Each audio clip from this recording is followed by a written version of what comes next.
वो हैदराबाद का आमना सामना था रावलपिंडी से, और रावलपिंडीज ये मैच भी ना जीत सकी।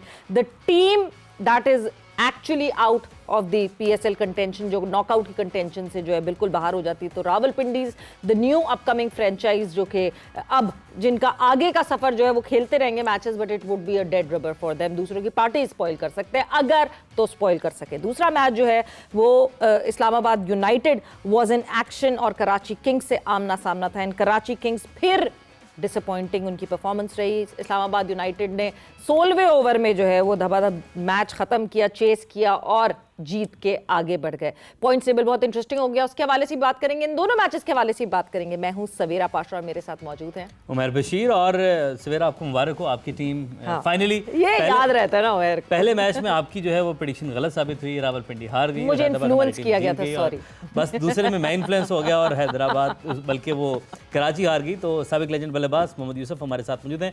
अस्सलाम वालेकुम, वेलकम टू द शो। वालेकुम अस्सलाम, बहुत शुक्रिया। आज आपकी दोनों टीमें जीत गई हैं सुबह, कोई बात कभी गरूर नहीं किया मैंने। तौसीफ भाई अस्सलाम वालेकुम। आज आपकी दोनों टीमें हार गई हैं है ना, दोनों हार गई। नहीं, हैदराबाद ली थी तो पहले एक जीती एक हारी। वालेकुम सलाम। लेकिन मैं उमर अब तो मैं कह रहा हूँ मेरे पे मत जाना। और अच्छा ये उमर ने आपको कहना था, आपने खुद ही कह दिया। तौसीफ भाई मैं भी यही कह रहा हूँ कि अब मैंने नहीं जाना। बहरहाल यूसुफ भाई, अब आज 2 मैचेस हुए, क्योंकि जुमेरात थी। किसी वक्तों का ये वीकेंड होता था तो जुमेरात को हमारे 2 मैचेस होते हैं पाकिस्तान सुपर लीग में। पहला मैच भी वन साइडेड, दूसरा मैच भी वन साइडेड, और एक और दिन पाकिस्तान सुपर लीग में एक तरफा मैचेस के बाद क्यों कंपटीशन नहीं देखने को मिल रहा। कराची की हम बात कर लें, जब कराची की बैटिंग लग रही थी तो ऐसा लग रहा था कि शायद ये इतनी मुश्किल विकेट है कि वाकई 150, क्योंकि कोशिश ही नहीं हो रही थी, नज़र ही नहीं आ रही थी, और उन्होंने इतने आराम से इस्लामाबाद ने चेस कर लिया। बिस्मिल्लाहिर्रहमानिर्रहीम। एक तो ये देखें कि समझ नहीं आ रही विकेटों का, तो ये है शायद पहले टाइम थोड़ा सा हो ग्रिप कर रहा हो या कोई सीम कर रहा हो, कुछ थोड़ा बहुत हो सकता है, लेकिन ये तो नहीं हर बार ही आप 154 पे आउट हो जाए। लेकिन काला वाला विकेट तो बहुत अच्छा था, जो जिसपे कराची और उसका मैं पेशावर तो ये आज वाला भी कोई ऐसा नहीं क्योंकि इतना थोड़ी फ़र्क पड़ जाता है जितना पड़ गया फ़र्क। लेकिन ये देखें कि जेसन रॉय कहीं भी नज़र नहीं आ रहा था, मैंने उसका नाम भी नहीं सुना कभी, अब खेल रहा है नहीं खेल रहा। वो आया है, वो भी 144 के स्ट्राइक रेट से खेला। ये एक अच्छा साइन है कि एक बंदा बाहर से आया है और आते ही उसने इतनी ज़बरदस्त क्रिकेट खेली है। लेकिन ये कि पीछे से इनके आज़म खान बिल्कुल डिसअपॉइंट कर रहे हैं, 29 बॉल पे 34। उसका तो ये स्ट्राइक रेट है ही नहीं। वो तो जिस गेम के लिए मशहूर है छक्के मारने और हैवी स्ट्राइक रेट से खेलना, वो भी नहीं काम कर रहा उनका। इनकी टीम एकदम नीचे गई है, पता नहीं क्या हुआ है। वो ब्रेक के बाद ये बिल्कुल ही, हाँ वो सिडनी के बाद मेरा ख्याल है वो सब पे वो कोई होश में नहीं, कोई भी होश में नहीं। तो ये थोड़ा सा इनको अपने आप को वापस लाना पड़ेगा। हसन अली मेरे ख्याल फिर नहीं खेला आज, खेले आज। तो वो इनका जो मोमेंटम है ना वापस नहीं आ रहा, तो इनको अपने गेम को वापस लाना पड़ेगा। लेकिन खुशाइन बात जो है, सबसे ज़बरदस्त बात समीर महनाज की नज़र आ रही। मैं तो कहती हूँ हाँ माशाल्लाह, नज़र ना लग जाए इस बच्चे को, और इसको बहुत अच्छे तरीके से लेके चलना पड़ेगा और उसको भी अपना ख्याल रखना पड़ेगा। बिल्कुल, अगर पाकिस्तान को भी वो ऊपर देखना चाह रहा है और अपने आप को भी ऊपर देखना चाह रहा है तो इसको बहुत बचा के लेके चलना पड़ेगा। क्योंकि ये तसीब भाई ने जैसे सुबह बात की है कि हम यंग को कहते हैं भाई तू तेज़ खेल, हम अपना आराम से खेलेंगे, तो ये नहीं। हम जब खेलते थे, मुझे याद अच्छी तरह जब मैं नया आया था, सईद भाई उनजी भाई जब खेल रहे होते थे वो कहते भाई आप आराम से खेलना, हम इंशाल्लाह ये मैच को हम प्रोटेक्ट करेंगे, आपने कोई गलती नहीं करके। बिल्कुल इधर उल्टा चल रहा है।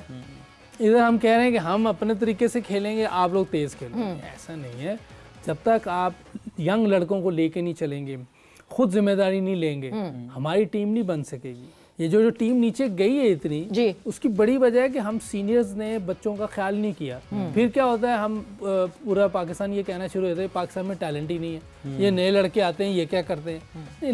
नए लड़कों की जिम्मेदारी नहीं है, ये तो 2-3 साल बाद आप इनसे पूछें।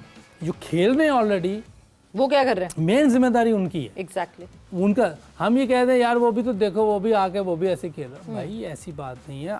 मेन जो लोग हैं पहले उनसे पूछा जाएगा कि आप इतना स्लो क्यों खेल रहे हैं। ये जो वाइट बॉल क्रिकेट है, इवन वनडे में भी आज का स्ट्राइक रेट 80-90 नहीं है, 110 का स्ट्राइक रेट है। जब 350 पौने 400 रन करने हैं तो ऊपरले 3 नंबर वालों को 110-15 के स्ट्राइक रेट से खेलना पड़ेगा। क्रिकेट ऑस्ट्रेलिया 120 के स्ट्राइक रेट से कम के प्लेयर को जो है वो ओडीआई में नहीं रखती है और 175 के स्ट्राइक रेट से कम के प्लेयर को टी20 में इजाजत नहीं देती खेलने। इसीलिए उन लोगों की टीमें ऊपर जाती है ना। हम तो खुद ही प्रोटेक्ट कर रहे हैं। आप वो सुने ना प्रेस कॉन्फ्रेंस में, जो सुन के हैरान हो गया हूँ कि कैसे एक सिलेक्टर ये बात कर सकता है कि हमने कहा जी आप अपनी गेम खेलें। ये तो बड़ी ज्यादती है पाकिस्तान के साथ। एक आपका कौमी टीम का सिलेक्टर आके ये बात कर दे तो ये तो बनती नहीं, ये तो ज्यादती है।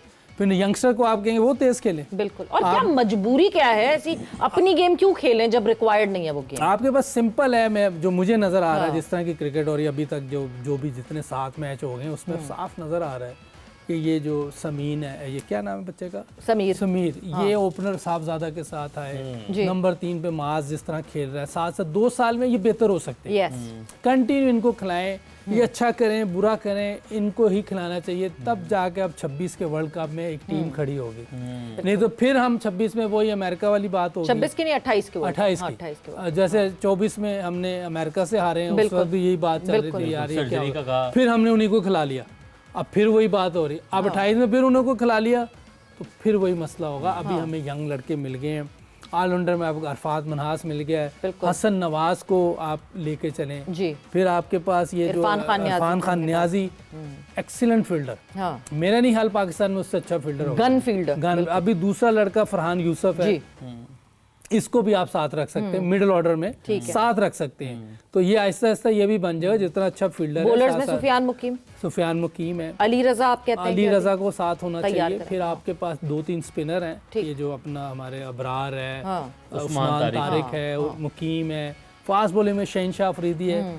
मेरा तो ख्याल है शहनशाह अफरीदी को टी20 का भी कैप्टन होना चाहिए। 2-3 बार तो ट्रॉफी जीता है। सलमान अली आगा को ओडीआई का कैप्टन होना चाहिए था। और सलमान अली आगा भी देखे ना वैसे ही खेल रहा है जैसे वो, या तो उसको खेलना है ना तो 5वें 6ठे नंबर पे खेले उस वक्त जब बॉलिंग करेगा। अगर बॉलिंग नहीं कर रहा तो फिर मेरा ख्याल है कि उसको भी वनडे और टेस्ट तक लेना चाहिए। क्योंकि अगर आप सिर्फ बैटिंग कर रहे हैं और बैटिंग आप उस स्ट्राइक रेट से कर ही नहीं रहे जिसकी जरूरत है, बिल्कुल, तो मेरा नहीं ख्याल। तो इसलिए आपके पास जो आइडियल जो है ना वो शहनशाह अफरीदी है, उसको आप कप्तान बना सकते हैं। वाइट बॉल का वनडे का तो ऑलरेडी है। सो मिक्स ऑफ सीनियर्स और जूनियर्स जिस तरह की हम बात करते हैं, 28 तक आप बेहतर हो जाएंगे बिल्कुल। और मुसलसल मैचेस खिलवाते रहें लड़कों को, इसी कॉम्बिनेशन को ट्राई करते रहें। तौसीफ साहब, एक चीज़ जो हम बार बार इस पे बात कर रहे हैं कि बहुत ही वन साइडेड मैचेस हो रहे हैं, बहुत ही डल मैचेस हैं, इंटरेस्ट नहीं पीएसएल में डेवलप हो रहा क्योंकि मैचेस ही कोई ऐसी धुआंधार परफॉर्मेंसेस नहीं आ रही, मैचेस ऐसे नहीं हो रहे। जब तक पीएसएल 10 हो रहा था, बीएसएल 10 तक जो है यही बात सामने आती थी कि अच्छा जी 11वें में टीम बढ़ाएंगे, बट टीम कहाँ से बढ़ाएंगे, कहाँ आएंगे वो लड़के? क्या ये डिबेट सही थी कि हम 6 से 8 टीम्स पे जा ही नहीं सकते क्योंकि हमारे पास इतना बड़ा टैलेंट पूल नहीं है? देखिए, एक तो बड़ी वैलिड बातें हुई हैं सारी और बिल्कुल ठीक बातें हैं ये सारी, और ये सब उसी पे आता है कि जी अब इम्प्लीमेंट कौन करेगा। यंगस्टर की बात हम कर रहे हैं, यूसुफ साहब कर रहे हैं, मैं कर रहा हूँ, और जो प्लान हम लोग कर रहे हैं, जो बात कर रहे हैं, उसमें एक आध प्लान उनका भी ले सकते हैं क्योंकि उनके एक चीफ सेलेक्टर जो इस वक्त हैं मौजूद हैं आकिब साहब, उन्होंने तो एक मशवरा दिया था कि जब वो लाहौर कलंदर के थे तो उन्होंने कहा था कि अपना बाबर के लिए तो हमने कहा इसको आउट ही नहीं करो। तो अब आप समझ लें कि फिर क्या वजूहात थी, क्यों कह रहे थे वो, और अब वो चीफ बन गए हैं तो अब वो किस उससे मुंह से लेंगे उसको और क्या करेंगे। दूसरी बात बिल्कुल ठीक है, ये सारी बातें अपनी जगह हैं। वो जो आप डिबेट की बात कर रही हैं, मेरा ख्याल है देखें प्रॉब्लम तो आ गई थी बहुत ज़्यादा, क्योंकि एक फ्रेंचाइज के जो है मालिक ने थोड़ा सा स्टेटमेंट कुछ ऐसे चले जो पीसीबी को पसंद नहीं आए, और जाहिर है वो कुछ डिबेट ऐसी थी जिसको वो की। अब ज़रूरत थी हमें कि भाई, एक तो ज़रूरत ये थी कि पैसा कैसे आएगा और पैसे किस तरह टीम बढ़ाने की बात की थी, तो चले बढ़ा दी, ठीक किया। प्लेयर तो वही है ना, प्लेयर कोई ऐसे नहीं है कि कोई बहुत हो गए। हाँ, बाहर के प्लेयर जो आए हैं उनमें जो भी 4-6 प्लेयर बेहतर प्लेयर हैं, 4-5, इससे ज़्यादा नहीं है। तो वो तो अपना परफॉर्म कर रहे हैं और मैं समझ रहा हूँ इस वक्त जो जितना टूर्नामेंट अभी तक गया है बाहर के आए हुए प्लेयरों की, जैसे अभी रॉय की बात की है जी, यानी कि वो आन के ऐसे खेल रहा था जैसे अभी काफ़ी टाइम से यहीं पे खड़ा हुआ खेल रहा है कि जो 2 4 6 मैच खेल गया, नज़र आ रहा था कि उसको किस तरह की बैटिंग कर रहा है। हेनड्रिक को देख लीजिए, हेनड्रिक किस तरह खेल रहा है, मतलब उस लिहाज से आपके आज़म खान कैसे खेल रहे हैं, उस पर कमेंटेटर कह रहे हैं बहुत उमदगी से हो रहा है और ये हो रहा है। अरे मेरे भाई क्या कर रहे हो तुम लोग, किस मतलब किसी की क्यों इतने वो करने की कोशिश कर रहे हो। इसी तरह मैं देखूँ आज क्या हुआ, आज़म खान का ट्रैक से हट रहा हूँ, आज़म खान ने आज कीपिंग क्यों नहीं की भाई, क्या हुआ, बाहर थे या कहाँ थे मुझे नहीं पता, मैं वो बच्चे को कीपिंग कराई। हमारी कुछ बातों को देख रहे हैं, सुन रहे हैं कि वो यंग विकेट कीपर को यानी 7 को उन्होंने कीपिंग करा दी। तो इसी तरह की और भी चीज़ है।